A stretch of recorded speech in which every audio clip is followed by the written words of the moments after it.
السلام عليكم ورحمة الله تعالى وبركاته.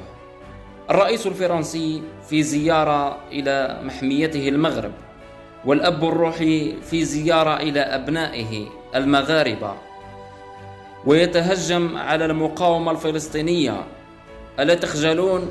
ملككم المطبع يدعي ويقول على أنه رئيس لجنة القدس، وأنتم لا تزالون تقولون على الجزائر على أنها مقاطعة فرنسية. فمن الذي لجأ إلى من؟ هل الجزائر هي من لجأت إلى فرنسا، أم المغرب هو من لجأ إلى فرنسا؟ سوف تبقون مطبعين وخونة، والتطبيع والخيانة سيبقى وصمة عار تلاحقكم إلى قيام الساعة. تحيا الجزائر، عاشت فلسطين حرة مستقلة. خوتي الجزائريين، نحتاجكم بقوة في هذا الفيديو. السلام عليكم.